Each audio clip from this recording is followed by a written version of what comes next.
11 de la mañana con 22 minutos, móvil en vivo de la mañana del 11. Adelante, Laura.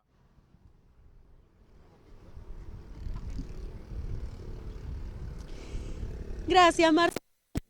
Hasta la UCU, la Universidad Católica del Uruguay, sede campus Punta del Este, acompañada ya por su decana Magdalena Yuria, a quien le damos los buenos días y el agradecimiento también por recibirnos en su casa. Bueno, muchas gracias, buenos días y bueno, gracias por venirse hasta acá. Un placer. Un placer. Nosotros estamos acostumbrados a que ustedes vayan a casa, Total. así que hoy vinimos, devolvemos la visita, Exacto. como quien dice. Y en una semana particular porque comienza la semana de UCU. Sí, estamos en el medio de la semana UCU, que es una semana adicional que tenemos a nuestras clases regulares, en donde pasan cosas distintas, pero que también creemos que son súper importantes para el aprendizaje y donde trabajamos 4 características que son bien importantes y que todas las personas que se gradúan de nuestra casa queremos que tengan, que son sentido humanista, espíritu emprendedor, visión de mundo, y en ese caso lo que hacemos es hacer cursos diferentes para que puedan ir trabajando estas distintas características. Y entonces tenemos desde clases de surf y yoga hasta clases de comunicación efectiva, intervenciones artísticas en el campus y Internet de las cosas, y en el medio finanzas, todo lo que se les ocurra. Y recibimos también muchos estudiantes de otros campus, de Montevideo y del Campus Alto, que vienen a pasar la semana Punta del Este y a hacer su semana UCU acá. Así que estamos muy contentos de tener la casa llena, pero también de trabajar estas cosas que entendemos que son súper importantes para la formación, que tienen que ver con las competencias de la carrera, pero también con formar a estos chicos en todo lo que es también identidad y propósito, que se hagan ciertas preguntas que tienen mucho más que ver con la formación integral como persona. Y por lo que sé, también se viene una linda actividad para la noche que sale un poco de lo que es el estudio y trabaja lo que es el intercambio, el sociabilizar, el conocerse, hacerse amigos. Sí, un componente grande de la propuesta de la universidad tiene que ver justamente con la vida universitaria, y por eso hoy a las 5 de la tarde vamos a estar haciendo una guitarreada iluminada, que es una guitarreada a la luz de las velas, que también va a tener componentes de juegos, sorteos y demás, porque pasa esto, vienen estudiantes de varios campus, se mezclan los chicos de las distintas carreras, entonces es un hermoso momento para confraternizar y para poder compartir cosas en conjunto que tiene que ver justamente con los valores que pregonamos desde la universidad también. Magdalena, esto más o menos porque hablamos que vienen muchos chicos y que la casa está llena, eso ya lo sabemos. Nosotros llegamos y veíamos que entraban y salían con sus pinturas también. ¿Hablamos de cuántos jóvenes aproximadamente? Mirá, nosotros tenemos casi 300 estudiantes estudiando en el campus hoy, y solo desde el campus Montevideo vinieron 240 más, así que prácticamente que duplicamos la población del campus por esta semana. Casa llena literal. Literal, ustedes, o sea, ¿están bien? Estamos bien, por suerte es jueves. Bien, y contame cómo va a ser el cierre de esto, porque seguramente también va a tener algo particular. Mirá, se cierra hoy justamente con esta guitarreada, porque mañana ya terminan los cursos y justamente como tenemos muchos chicos de otros campus ya empiezan a volver a sus casas y demás, se cierra hoy con esta guitarreada, y mañana es el cierre formal de los cursos, pero la verdad que ha sido una semana llena de cosas. Ayer tuvimos un café literario, estuvimos viendo y criticando películas de cine, hubo recorridas al edificio nuevo que compró la universidad y estuvimos recibiendo ideas de los estudiantes a ver de qué queremos hacer en este espacio nuevo. La verdad que ha sido una hermosa mezcla de lo que es trabajo en el aula, vida universitaria fuera del aula, y mucha confraternización. Eso está bueno porque además le da como identidad y sentimiento al lugar donde uno estudia. La verdad que está bárbaro. Nosotros vamos a pedir permiso después para en la próxima intervención hacer una recorrida para ver cómo está la casa, cómo la están dejando. Por supuesto, me encanta. Recorran y véanlo en acción, que van a ver muchísimas personas haciendo cosas distintas, desde una intervención artística en la escalera hasta pruebas de comunicación efectiva y bueno, justo la del surf, que es como la más icónica, obviamente no sucede acá, pero el resto está todo sucediendo en el campus, así que bienvenidos. Muchísimas gracias. A ustedes. Marce, nosotros volvemos contigo y a la próxima ya pedimos permiso. Vamos a recorrer porque te digo, entran y salen con pinceles. Yo quiero ver cómo está quedando esa escalera, así que en unos minutitos nada más vamos a entrar y les vamos a mostrar a ustedes también en casa para que vean qué linda que está quedando la UCU en esta semana llena de gente por acá. Impecable, Laura, muchas gracias. Bueno, el saludo también para Magdalena Yuria, que es la decana del campus Punta del Este de la Universidad Católica del Uruguay. Estaremos expectantes a la próxima intervención para hacer esta recorrida. Ahora venimos al piso para darle la bienvenida a nuestros próximos invitados. En el espacio de divulgación científica, como es habitual, el doctor Juan Manuel Sanguinetti, médico cirujano, que nos acompaña hoy aquí en el estudio, junto a la doctora Mariana Riet, que es residente en el Hospital de Maldonado. Bienvenidos a la mañana del 11. Bueno, muchas gracias Marcelo por este espacio de siempre. Agradecerle a Mariana, que hay que destacar, es una médica que se formó íntegramente en nuestro departamento, de muy buena manera, en la facultad local, después en el Hospital de Maldonado, que es un claro ejemplo de que Maldonado puede formar médicos muy buenos, con un perfil humanista y te diría con algún sentido espiritual, que es un poco el tema de hoy, que es la medicina paliativa. Hago una breve introducción de qué es la medicina paliativa. La medicina paliativa lo va a explicar mejor Mariana, que ella es especialista en este tema y trabaja en el equipo del Hospital de Maldonado y también de uno de los centros privados del Sanatorio Cantegril acá en nuestra ciudad. Cuando yo era, voy a hacer un cuento. Cuando yo era residente, no existía la medicina paliativa. Yo era estudiante, era algo nuevo, que no había. Cuando el paciente estaba muy mal, en general lo agarraba el médico internista. En los hospitales habían dos grandes médicos, el internista y los cirujanos, eternos enemigos, que convivimos juntos en los hospitales universitarios. Cuando el paciente ya no lo podíamos operar por la evolución de su enfermedad, que muchas veces son pacientes oncológicos, pero la medicina paliativa no solo maneja pacientes oncológicos. Lo manejaba el internista, trataba el dolor y nada más, ¿no? Que el paciente esté lo mejor posible y nada más. En esa época, cuando yo era residente, surgió lo que era la medicina paliativa integral, que se trataba no solo al paciente o a la enfermedad del paciente. Porque ¿qué nos pasa a los médicos? Que a mí me pasó, uno termina tratando la enfermedad y se olvida que hay una persona atrás de esa enfermedad.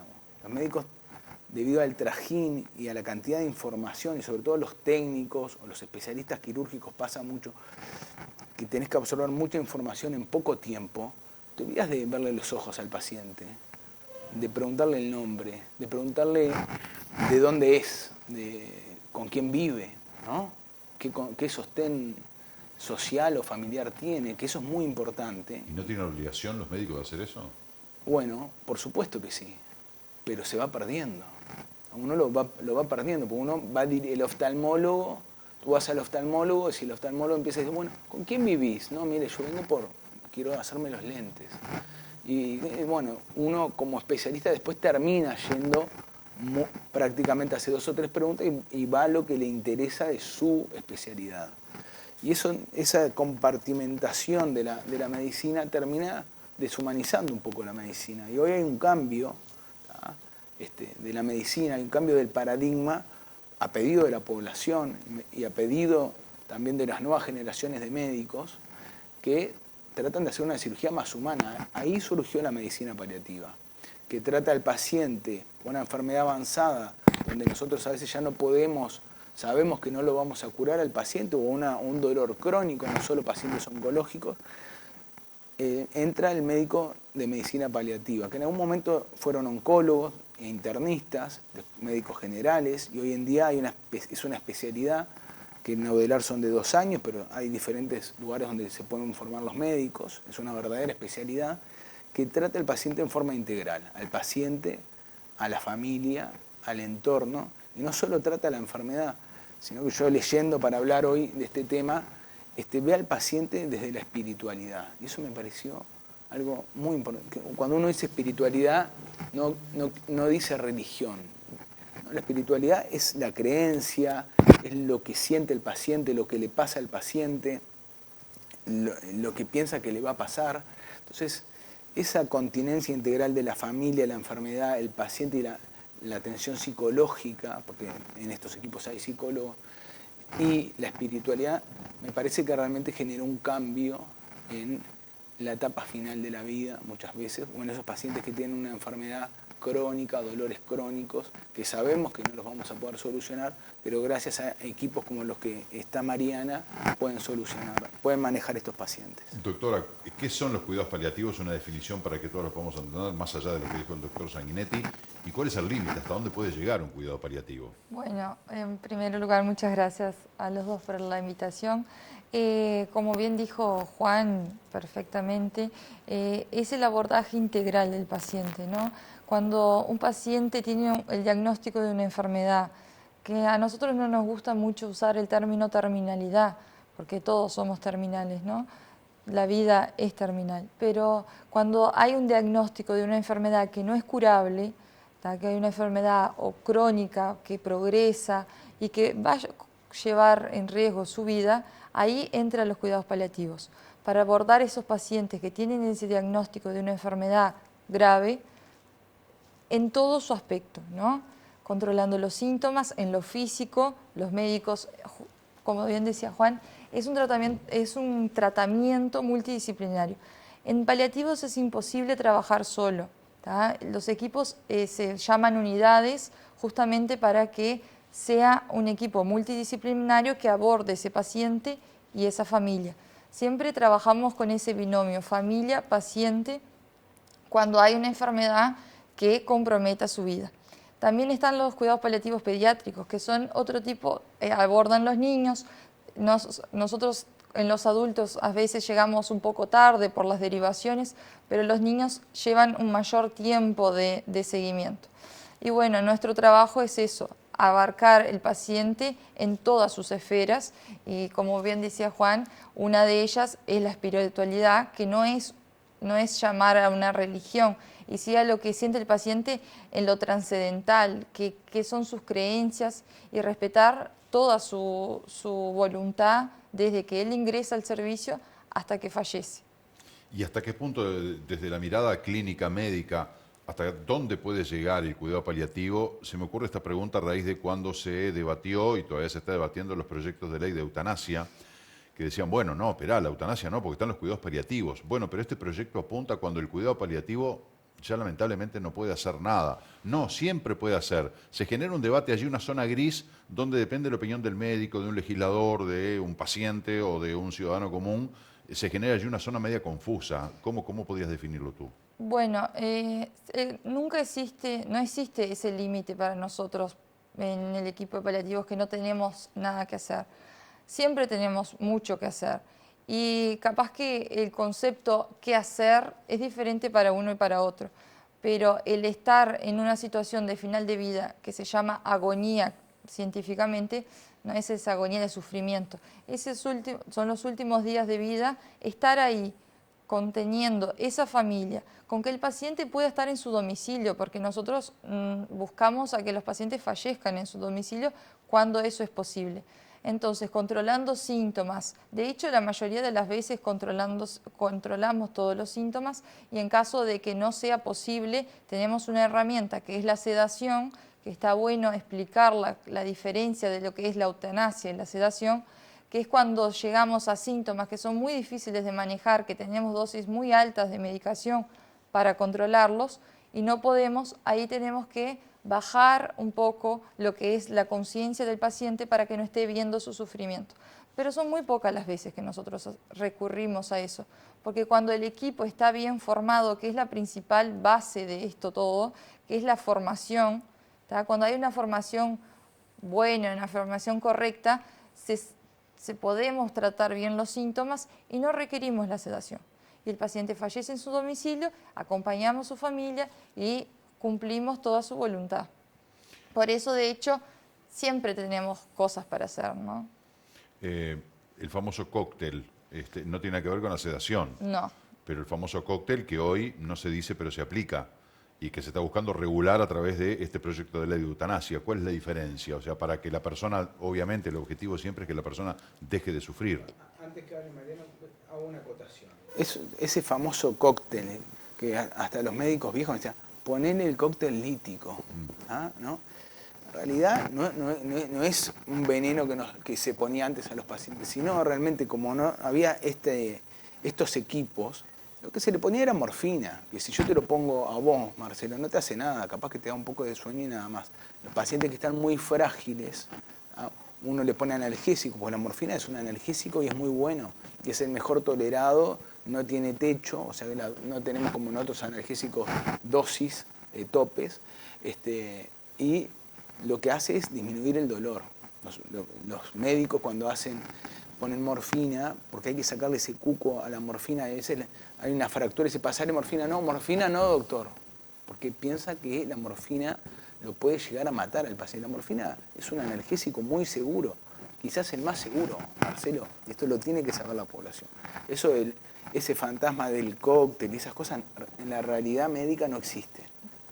Sí, en la fantasía de la población, de los médicos de antaño, pero lo que se hace, bien lo explicó Mariana y ahora le voy a pasar la palabra, pero justo tocaste dos temas que son medios importantes, que es la eutanasia, que no está definida en Uruguay, ni siquiera el colegio médico tiene una postura definida.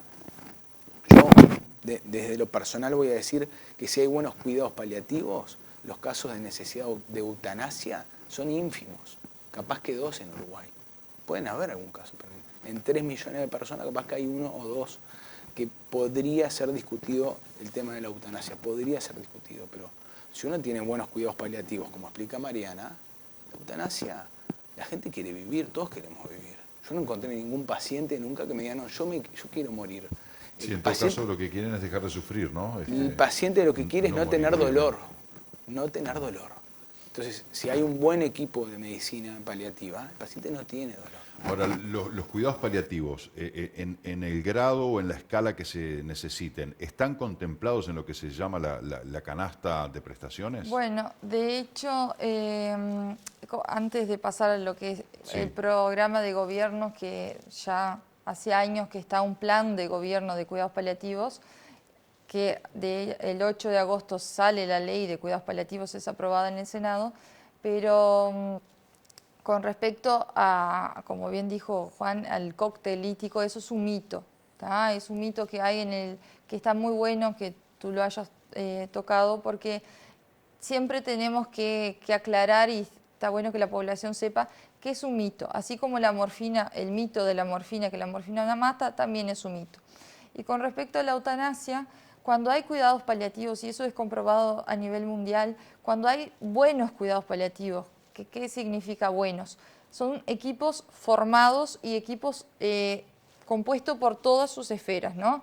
Los médicos, el psicólogo, el trabajador social, el licenciado en enfermería y el enfermero. En otros países hay voluntarios, hacen parte también lo que son los equipos religiosos, también participan de los equipos, pero cuando hay un buen equipo de cuidados paliativos, vos entrás a esa familia, a ese paciente, y hay un instinto existe en el ser humano un instinto de supervivencia que ningún paciente te pide que lo mates, ¿tá? Ningún paciente te pide la eutanasia.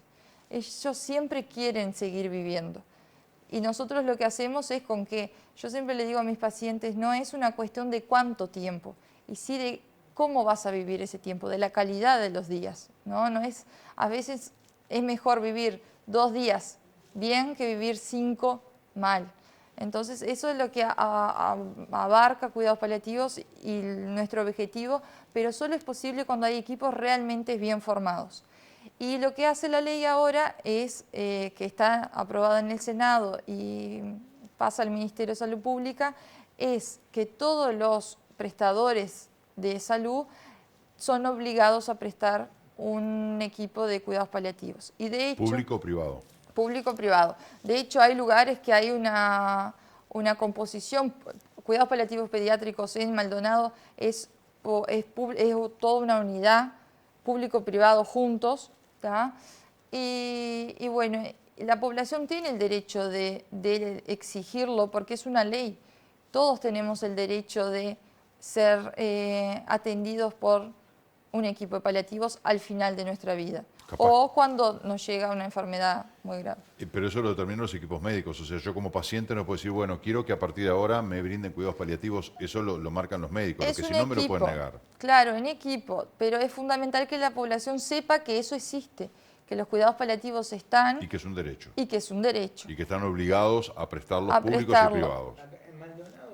Todos los centros de salud tienen equipos de cuidados paliativos. Eso hay que dejarlo bien claro, ¿ah? Que lo tienen. Que como dijo Mariana, y lo voy a leer textual, que del 8 del 8 del 23 se declara, esto es de la página de Presidencia, un derecho universal a recibir la atención de cuidados paliativos a todas las personas que padecen enfermedades graves, progresivas, avanzadas, con escasa o nula respuesta a tratamientos específicos, ¿tá? Y que presentan múltiples síntomas severos, cambiantes en el tiempo, bueno, con una carga sintomática importante, apoyo psicológico, discapacidad o dependencia. Bueno, esto que limita su pronóstico vital todavía no está decretado, pero ya, por el Ministerio, ¿no, Mariana? Sí. Corregime por favor si me equivoco, pero por suerte estamos en un departamento que todos los centros de salud tienen, incluso el hospital, que uno siempre piensa que salud pública está un paso atrás. Mariana es parte de ese equipo, van a hacer una jornada que la va a comentar en estos días, la comenta Mariana. Y eso que vos dijiste, que el paciente tiene, el médico decide, ¿no? Estas cosas hoy en día se habla mucho con el paciente. Se habla con el paciente si quiere operarse, si quiere hacerse quimioterapia, si no quiere operarse. Esa medicina paternalista que existía antes, que el médico decía, mañana te opero, mañana empezaste el tratamiento. El paciente no quisiera. Pero bueno, lo que pasa es que a veces el paciente no tiene elementos para evaluar una situación y sí el médico dice, amigo, sí, si usted no se opera, la situación puede empeorar. La obligación del médico es explicar eso. Nuestra obligación es explicar y mostrar las cartas. ¿Cuáles son las opciones? ¿Y la decisión final es del paciente siempre? La decisión final siempre es del paciente. Siempre es del paciente. Por más que el médico me diga, si no te operaste morís, bueno, es mi decisión. Nos ha pasado en ciertas religiones que no reciben sangre y dice, yo no quiero, estás con anemia grave, no recibo sangre y no se le pasa sangre al paciente. Y hay complicaciones, incluso la muerte de ese paciente, pero bueno, siempre, ahora lo que prevalece es la decisión del paciente, la decisión informada. La decisión informada. Por eso el médico nos sentamos, hablamos con el paciente, se le explica, después puede venir otro colega, por eso se trabaja mucho en equipo, más en medicina paliativa, que es una situación, debe ser la situación más crítica, la especialidad de las más medicina intensiva con el paciente crítico, pero que puede salir, y medicina paliativa es con el paciente crítico que sabemos el desenlace final. Ya en los minutos finales, esta jornada de la que hacía referencia Juan. Sí, soy coordinadora del equipo de cuidados paliativos del Hospital de Maldonado, que es una parte de lo que es la internación domiciliaria. El hospital cuenta con una internación domiciliaria que deriva de medicina interna y nosotros somos como otra parte de la domiciliaria, que es el equipo de cuidados paliativos. Somos 2 médicos, 2 enfermeros, una licenciada en enfermería y una psicóloga que integra el equipo formal. Y este equipo durante este año ha visto 87 pacientes asistidos y también apoyado a lo que es Pan de Azúcar, San Carlos, en el seguimiento de otros pacientes. Y quisiéramos invitarlos porque vamos a hacer la jornada de 1 año de nuestro servicio para revisar todo lo que se trabajó en este año, y además vienen 2 invitadas que son muy especiales, que una es representante del Ministerio de Salud Pública, que es la licenciada Ana Núñez, y la doctora Gabriela Piris, que es una referencia en el país en lo que son los cuidados paliativos. Y la jornada es justamente para que veamos qué fue lo que hicimos en este año y ponernos metas a futuro y cosas a mejorar. Muy bien, muy interesante. Da para mucho más el tema de cuidados paliativos. Además está muy en boga porque además de ser un derecho es algo que puede mejorar la calidad de vida del paciente en situaciones determinadas de dolencias que sean realmente embromadas, y realmente es fabuloso lo que logran los cuidados paliativos, vamos con ese componente espiritual, humano, que va mucho más allá de la medicina y que tan importantes en algunos casos, más que una medicación o más que determinado tratamiento, esa conexión humana, ¿no?, que tantas veces ayuda en determinadas situaciones de pacientes. Doctora Riet, muchas gracias por acompañarnos. Gracias, doctor Sanguinetti, un placer. Gracias, siempre. Marcelo. Un placer. Tenemos que hacer una pausa, son las 11:47 de la mañana, ya venimos.